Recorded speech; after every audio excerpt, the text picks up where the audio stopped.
¿Qué tal? Bienvenidos a un programa más del Machete, Información para la Descolonización. Comenzamos. ¡Zapata vive y vive! ¡La lucha sigue y sigue! ¡Zapata vive y vive! ¡La lucha sigue y sigue! En esta ocasión hemos elaborado un material respecto a la lucha del magisterio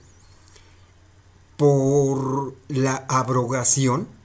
de la ley del ISSSTE del 2007.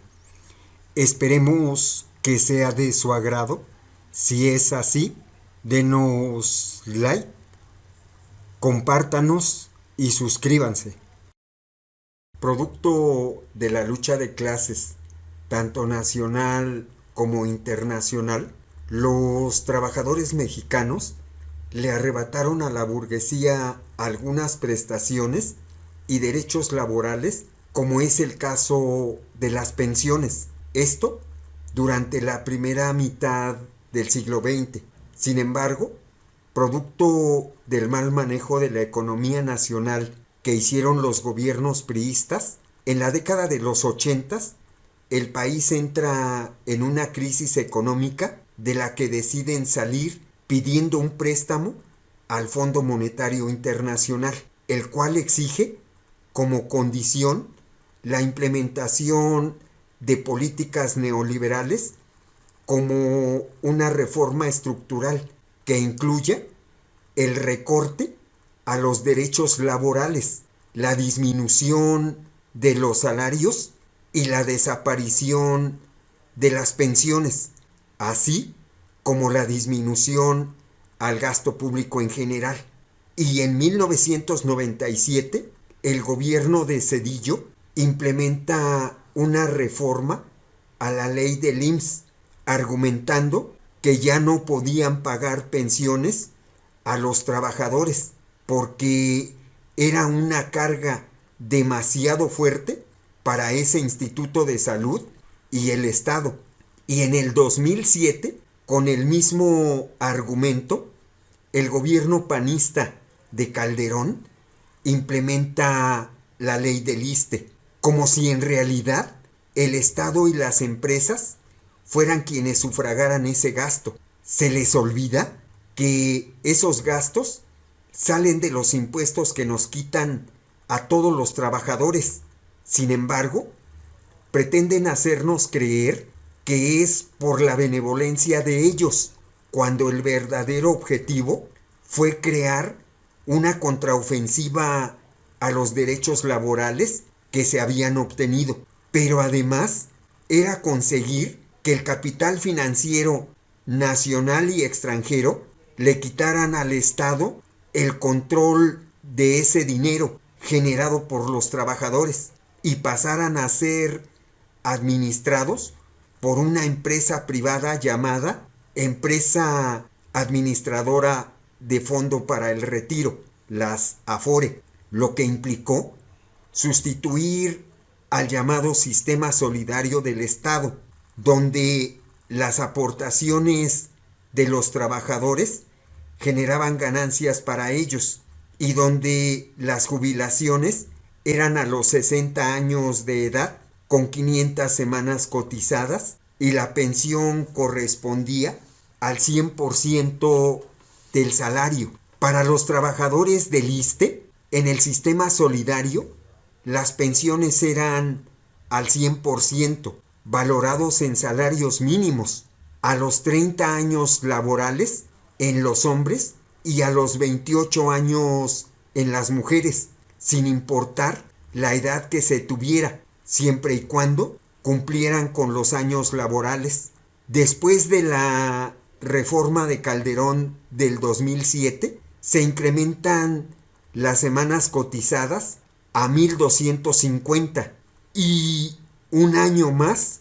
por cada 2 años laborales, de tal forma que si el trabajador tenía que jubilarse a los 55 años, terminaba haciéndolo a los 65. Además de ello, tanto en el IMSS como en el ISSSTE se estableció mediante las reformas un sistema individual manejado por el sector privado, en el cual las ganancias que generaban las aportaciones de los trabajadores ya no eran en beneficio de los mismos, sino ahora las empresas privadas se quedan con ellas y la pensión corresponde solo al 50% del salario de los trabajadores. Con la llegada de Andrés Manuel y su partido Morena al gobierno de México, buscan darle a tole con el dedo a los trabajadores, a quienes los morenos en campaña habían prometido derogar esa ley, pues aunque efectivamente en el 2020 implementaron una reforma a las pensiones para los trabajadores derechohabientes del IMSS, a pesar de todo esto, que para algunos significa mucho, no termina siendo la derogación de esas leyes del IMSS y el ISSSTE, como lo habían prometido. Por si fuera poco, el 7 de febrero del 2025, la presidenta Claudia Sheinbaum envió al Congreso una nueva ley del ISSSTE, en la que propone el aumento de cuotas de los trabajadores que ganan salarios mensuales arriba de 10 UMAS y sobre el salario integrado, supuestamente para el fortalecimiento del ISSSTE y del derechohabiente a través del FOBISSSTE. Cabe aclarar que las UMAS fueron creadas desde el 2016 como sustituto del salario mínimo, dizque para aminorar la inflación, pero en este caso, en realidad, es para que terminen pagando menos en las pensiones. Precisamente, esto es lo que hace que el sector magisterial se rebele ante las dirigencias charras del CENTE y protesten no solo por las promesas incumplidas, sino por la contraofensiva que significa la propuesta de reforma de Sheinbaum. Y aunque la presidenta y el charro del CENTE, Alfonso Cepeda, dicen que no habrá afectaciones para los maestros, aún así prevalece la desconfianza, ya que la reforma del ISSSTE no solo afecta al magisterio, sino a todos los trabajadores del Estado, pues son ellos a los que con el aumento de cuotas se les obliga a pagar el servicio de salud y no a la patronal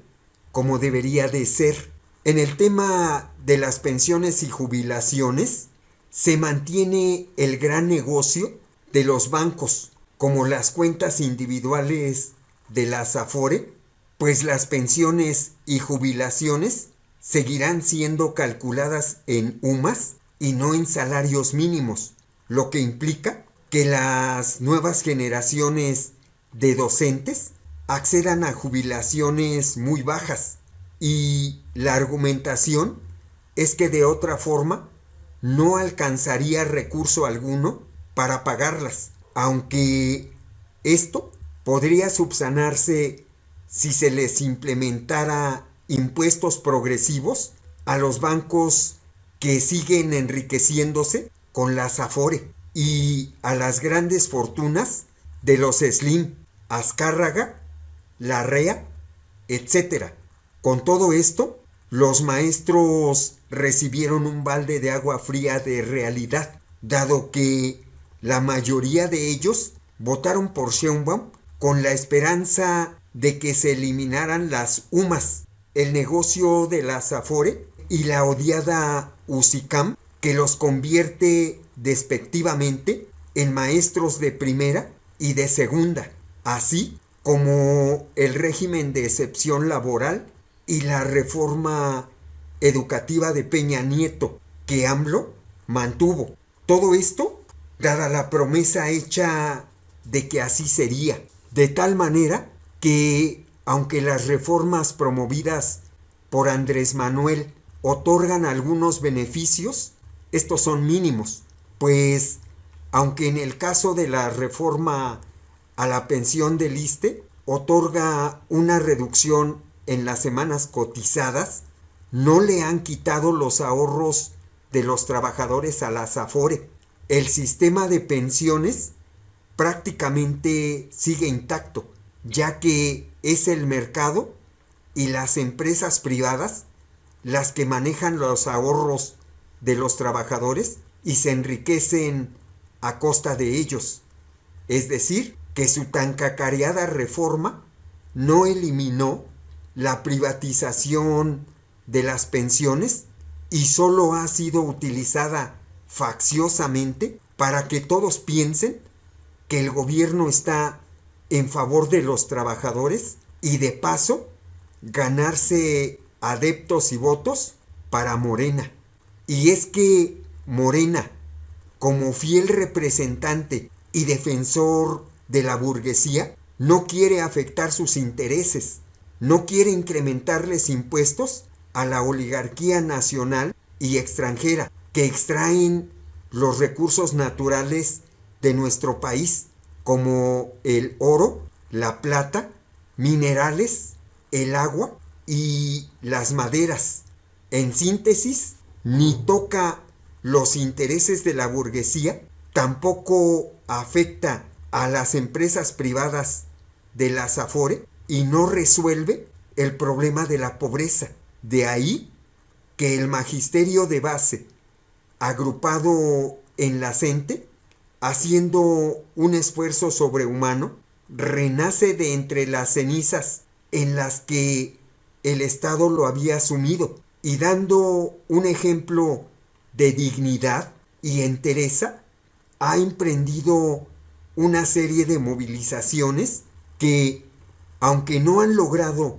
que el gobierno abrogue la reforma del 2007,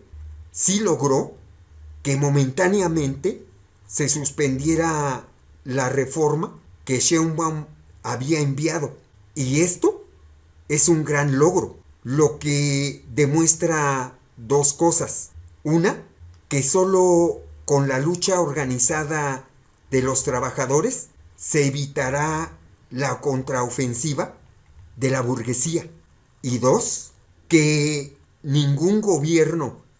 emanado de la oligarquía, por más progresista que se diga, nos defenderá, dado que son parte de esa clase que se enriquece a costa de nuestra precarización laboral. Lo demás dependerá de cómo avance la integración del movimiento magisterial y de todos los trabajadores al servicio del Estado que saldrían afectados si no se lograra abrogar la ley del ISSSTE del 2007, por lo que hacemos un llamado a todos estos sectores a que se integren a esta exigencia y a apoyar el paro magisterial indefinido. Bien, esto es todo. Esperemos hayamos cumplido con el objetivo de exponer los elementos suficientes para tener una mayor comprensión de la lucha que se libra por parte del magisterio. Los esperamos en el próximo programa.